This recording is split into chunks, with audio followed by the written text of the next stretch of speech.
Hi, everyone. No, this is not the guy from the front of the Monopoly set. I'm Dr. Ken Friedman, president of the East Brunswick Advisory Health Council, and on today's Wellness Spotlight, we're going to be talking about a very serious subject: laughter. There aren't too many things that feel as good as a good laugh. But did you know that laughter also has profound health benefits? With us today is someone who knows how to manage stress with humor and has the scientific studies to back it up. Certified laughter wellness instructor Noreen Braman. Since 2010, she's been spreading the word about the health benefits of laughter as a certified laughter wellness instructor, laughter yoga leader, and member of the Association for Applied and Therapeutic Humor. Noreen has also authored 2 humor books and is a nonprofit program manager from Jamesburg, New Jersey. Noreen, welcome to the Wellness Spotlight. Thank you so much for having me. I know what everybody in the studio is thinking. They're saying, Ken, leave the glasses on. It's an improvement. I'll tell you, though, they are the best things for when you're in traffic, because anybody will let you get in front of them when you're wearing those. So, Noreen, before we really get into the meat of what we're going to be talking about today, tell us a little bit about you and your background, where you grew up, and let us know a little bit more about you. Well, I was born in Brooklyn, New York, and grew up mostly in East Brunswick here, so this is nice to come back to my old hometown. And I grew up in a sort of dysfunctional family and instinctively found myself using humor as a coping mechanism, and did this for a good portion of my teenage years and my young adult years. And as a writer, I began writing lots of humor columns, and some of them were about family life, some of them were about current events, some of them were just, silly things. But I found that not only did they help me, but they helped other people who were reading them. They would say, oh, wow, that happened to me too. And as years went by, I really felt like someday all the stuff I like about humor is going to come together for something. And I joined an organization called the Association for Applied and Therapeutic Humor, which is an organization that has members like Dr. Patch Adams, who does the caring clowns in hospitals, and nurses of jocularity and things like that. And I was an associate member based on my humor writing status. And then in 2010, it was serendipity. The place where I work full-time, which is a confidential counseling agency, sent me to something called Can Humor Save the World in Cape May. And there I met a professor and some humorists and people who were really into this whole idea of using humor to improve life. And after that, I went to Rutgers University School of Alcohol Studies summer school and took a class called The Psychology of Humor. And there I learned some exercises about, things you can do to help people laugh and loosen up and whatever.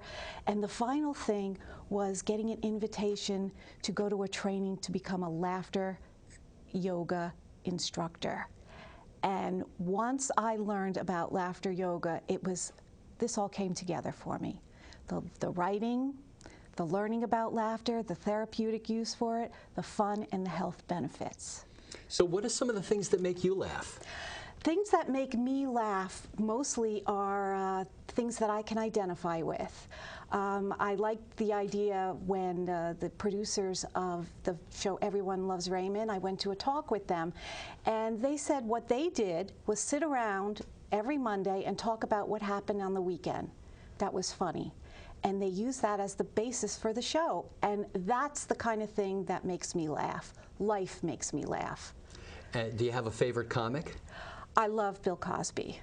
Bill Cosby seems to just touch on those things that everybody was feeling but couldn't express. His show himself, I actually gave copies of the DVD to all my children because they are now having their own babies.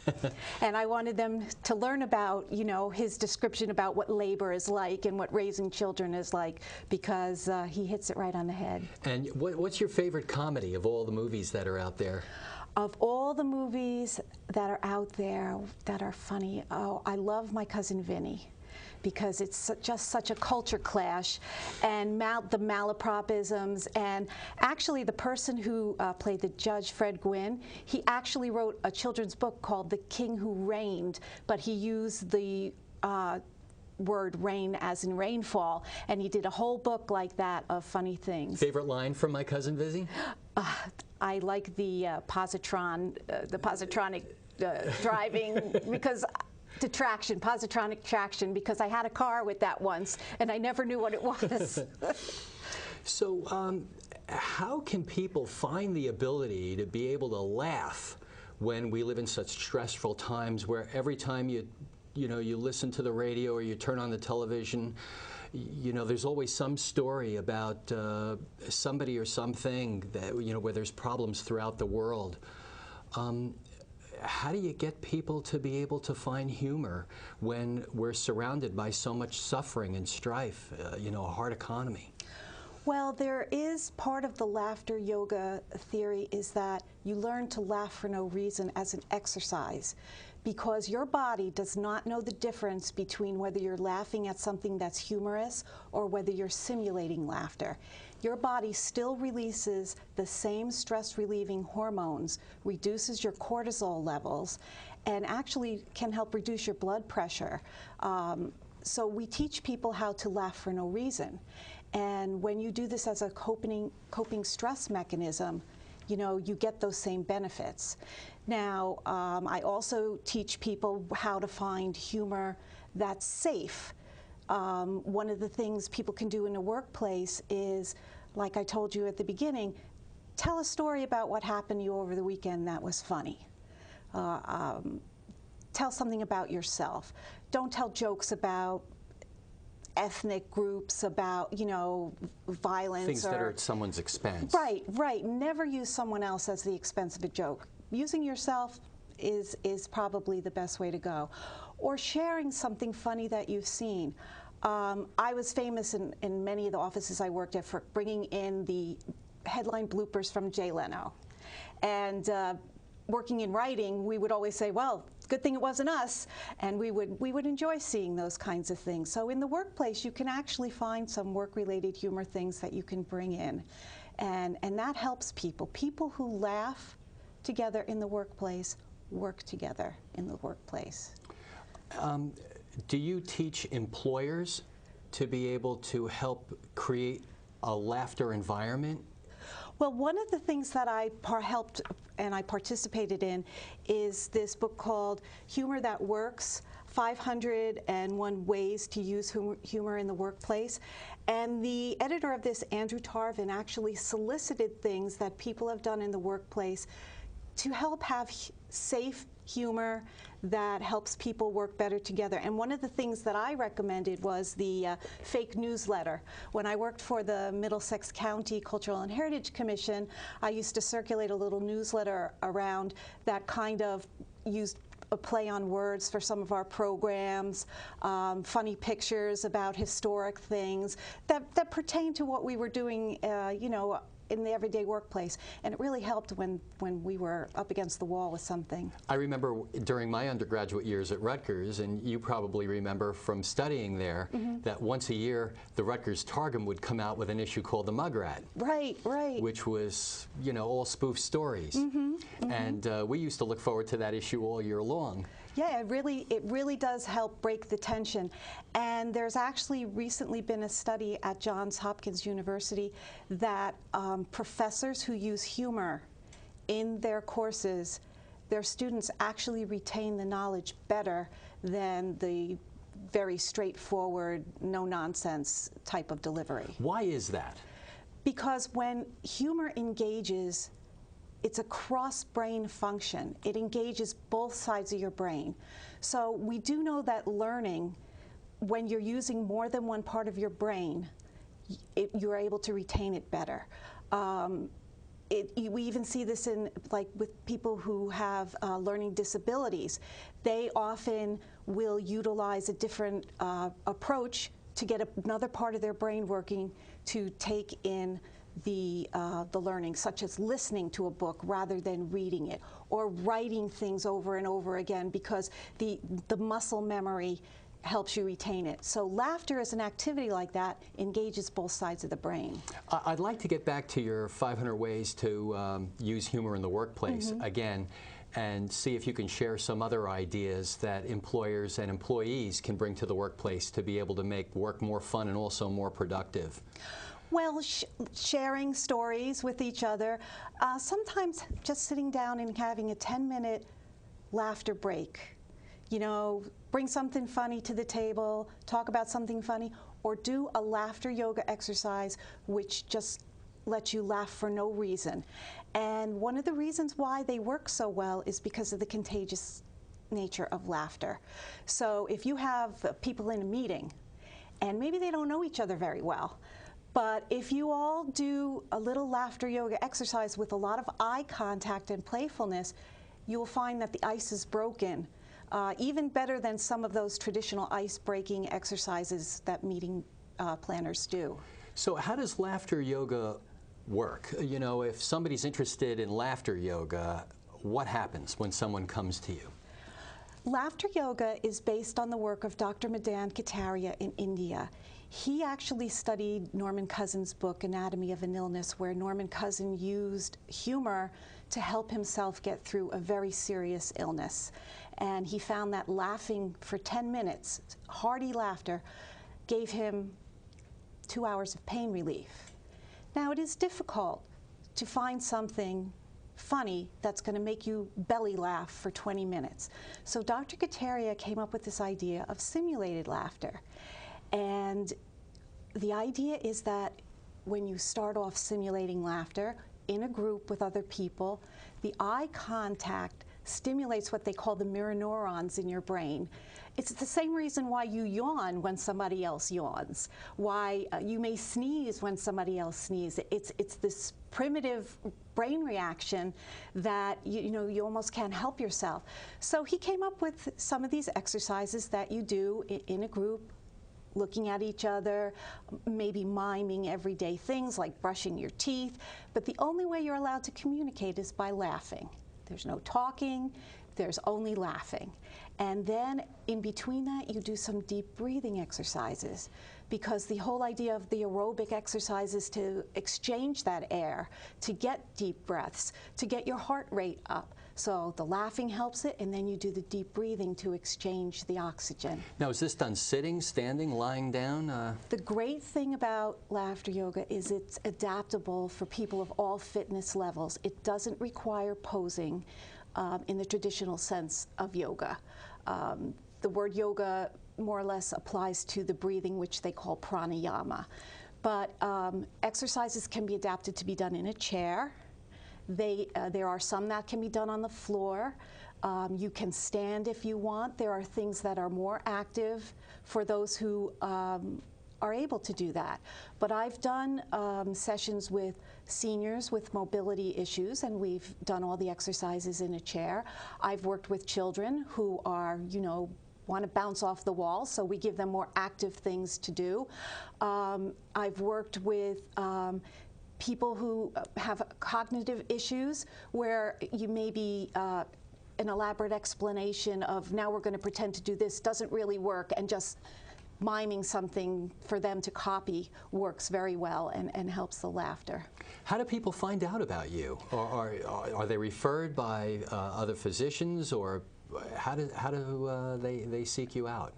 Well, there is an international laughteryoga.org website where laughter yoga practitioners from around the country are listed, but I have my own website at www.njlaughter.com, where they can find out about the presentations that I do, what I'm available to do. There's some pictures up there of different activities I've done. There's a place to sign up for my newsletter. And I have a video up there of some doctors actually talking about, the importance of laughter in your life. It must be challenging when you first start working with somebody, because there's this stigma. We see somebody sitting there all by themselves and laughing. and you know, you wonder whether or not they're playing with a full deck. Well, this is true. My daughter once sent me a thing that said, laughter may be the best medicine, but if you're laughing for no reason, you need medicine. You need medicine. And of course, you know, we say, no, that's not true. We gradually introduce the idea that laughter is an exercise. And we don't expect that people are going to be rolling on the floor laughing from the very start of the session. So we start off very gently, say, introducing yourself and laughing. So a person, you know, may just start out by saying, well, I'm Noreen, ha ha ha ha. That's a start. And you go around the room and eventually, you know, people may laugh a little harder. Or they, you know, they're faking it, but eventually someone will burst out into a real laugh because now they feel silly, or they listening to the other people fake laugh, and they'll really like belly laugh like and before you know it, the person next to you is caught up in it. It goes around the room and around the room. Not everyone gets it first time around, second time around, third time around. For me, the very first time I was trying it, it didn't really hit me until we did something called a laughter meditation, where you learn to laugh in a meditative state. And for some reason, the idea of serious meditation with laughter just struck me, and I really and truly belly laughed at that. And from then on, I was hooked. So you're bringing oxygen into the body. Yes. And that's very beneficial. Mm-hmm. What else happens physiologically when a person is laughing? Well, when you laugh, your brain is releasing those endorphins, the feel-good hormones, which just go a long way towards making you feel better. But we also know now that the release of those hormones and the physicality of laughing helps the immune system. For some reason, it strengthens the immune system. And they're doing studies to find out the exact mechanism of that right now. They have found in clinical studies that blood pressure is reduced, and that the effects can last for 4 hours after the session is over. There was also a study about diabetics were able to better control their glucose by adding sessions of laughter on a regular basis. Perhaps the increased circulation of the blood and the oxygen helps the body process the glucose better, or, you know, get it through the system. They don't know the exact mechanics of that. What they're finding right now are just cause and effect type results. So if you were raising a family these days now and you had young children, what would you be doing around the dinner table? It's funny that you ask that, because I used laughter with my children when they were growing up, and we didn't even know what we were doing. It just seems such a natural thing for us. Now that I have grandchildren, I'm actually starting to teach them, under a year old, to do a ha-ha, ho-ho, wee kind of thing. Children love to learn things that have hand motions and words, and when you're teaching them this ha-ha, ho-ho, he, we, it actually is teaching them to breathe from the diaphragm, the chest, when you're breathing from your throat, and just we because it's fun, and they love that part. And that, you start with them very young, and before you know it, you know, children laugh so spontaneously as it is, and we lose that as adults. So the reality is, in a family, your children are going to teach you to laugh, and you need to encourage that. You know, many of us grew up in the atmosphere of, what are you laughing at? Yeah, right. Wipe that smile off your face. Right. Jay Leno's teacher said to him, well, you think you're going to be a comedian when you grow up? That's right. You know, we had a lot of that, and now we're finding we don't want to wipe the smile off our face. The very act of smiling makes us feel better. And everybody loves the class clown. But how do you know when you're crossing the line? There, you know, some things are funny to some people, you know, and not others. Some things are offensive to some people and not others. How do you know which way to go? Well, that is the problem that Dr. Kataria found when he was starting what he called his laughter club. They originally started off by telling jokes in a park in India. The first day, the jokes were hilarious. Everybody laughed. It was great. The second day, they were getting into puns. The third day, they were getting into sketchy areas. And pretty soon, they ran out of material that could make everyone laugh. So, as I said before, the best humor is humor that involves your own self, your own story. Things that you find, comics, bloopers in headlines, things like that to share. But to really get therapeutic laughter without worrying about offending anyone is to do laughter for no reason. To do these silly exercises and work with other people or do it by yourself. I've worked with counselors who now close their door in between sessions and do a little ha-ha, ho-ho, ha-ha, ho-ho exercise to actually help themselves transition from one client to another. Because, you know, you can, after dealing with troubled people all day and speaking with, or people who are in pain, people who have various issues, you know, that doesn't print on you. And life isn't always very funny. No, it is not. You know, people are dealing with serious issues and problems and loss. How do you get them to laugh when all they want to do is cry? The idea of using laughter as an exercise is not to discount the other emotions that we feel. Okay. When people experience tragedies and heartache, they need to feel those and work through the stages of grief and mourning. But we know that when a person is able to laugh, finally, it shows that healing has been going on. I wrote an article after 9/11 called "We Will Laugh Again." And it talks about there's nothing funny right now. We are all hurting.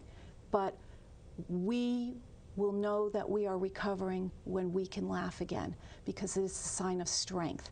It's actually the way that humans communicated before they could ever speak. Before there was speech or language, laughter was a communication.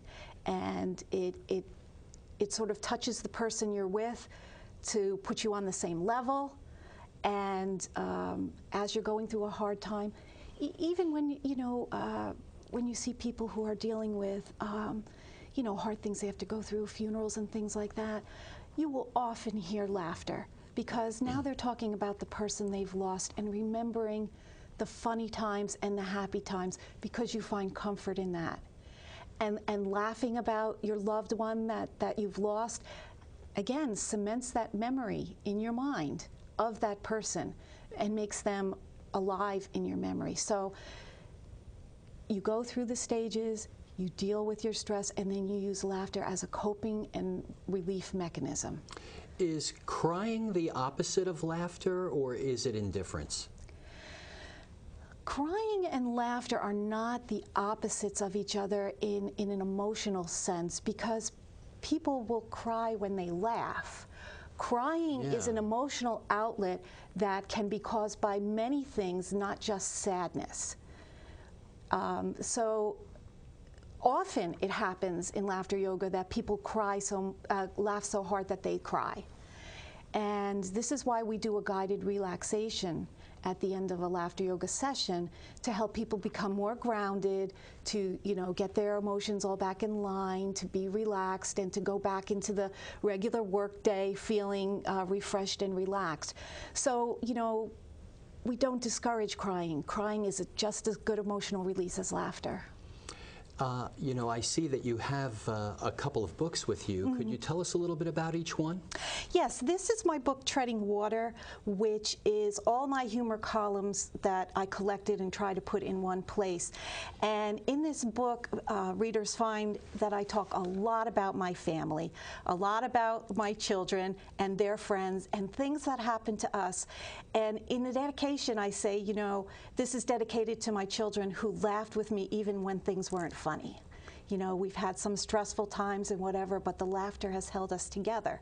So sometimes I'll read from this at a session. The 9/11 article is in here, and I'll read that to people as a sort of showing how I coped with things like that. The other book I have here is called I'd Rather Laugh by Linda Richman. Linda Richman is the woman who is the mother of he does Coffee Talk on Saturday Night Live, I recognized and her he's name. Austin Powers, Right. and this is his mother. And she was a severe agoraphobic. She raised her son. She wouldn't go out of the house. She would not go out of the house. She could not go out of the house. And Mike Myers. Mike That's right. Myers, Right. that's his name. And what happened was she had an epiphany where she realized that with humor and seeing the funny things in life, that she could actually get herself out of the house, do normal things, and now she goes around the country lecturing about why she'd rather laugh than anything else. You know, you have a choice. Okay, I broke my grandmother's vase on the floor. I can cry about it, I can be mad about it, or I can laugh. So that's interesting. In other words, your response to a situation, you could choose either to be miserable or tragic, or you could laugh about it. Right, and that's where the Happiness Club part comes in to the sessions that I do. In the Happiness Club, you actually will sign a pledge that I promise to find the happiness in a situation rather than always the dark side. Now, you have a happiness club operating in this area? Yes, in Jamesburg, New Jersey. We meet on the last Wednesday of every month. It's called the Smile Side of Life Laughter and Happiness Club. It's free of charge. The mayor of Jamesburg is a member and is very supportive of me. And we meet there and we do laughter yoga. We do laughter exercises. We do some written things. I have a thing called the Humor Locator, which actually deals with what you find funny, what somebody else doesn't find funny. And it talks about that and why, you know, you may like one comedian and somebody doesn't like that comedian. And where in Jamesburg do you meet? We meet at the Senior Citizen Center on Stevens Avenue. We're downstairs in the rec center. At what time? It's 7 p.m. On the last Wednesday? On the last Wednesday of every month. Okay, and in about the minute or so that we have remaining, because we're just about at the bottom of the half hour, what one pearl do you have remaining that you can share with everybody, Noreen? The thing that I would like to tell everyone is that the more happiness you have, the more laughter you have, the more joy in your life, the better your life is going to be, and the better able you are to cope with the things that aren't funny. And improve the lives of the people around you, too. Absolutely, absolutely. And if people want to learn more about the services that you offer, how do they get in contact with you? They can go to my webpage at www.njlaughter.com, and they can email me. They can join my meetup group. They can get the newsletter and see some other articles about laughter and humor. Well, thank you very much, Noreen. Thank you so much. This was fun. It was. It was a pleasure having you. Thank you. So this concludes another segment of the East Brunswick Advisory Health Council's Wellness Spotlight. I'm Dr. Ken Friedman with Noreen Braman, reminding you to keep smiling and keep laughing because wellness works when you work it.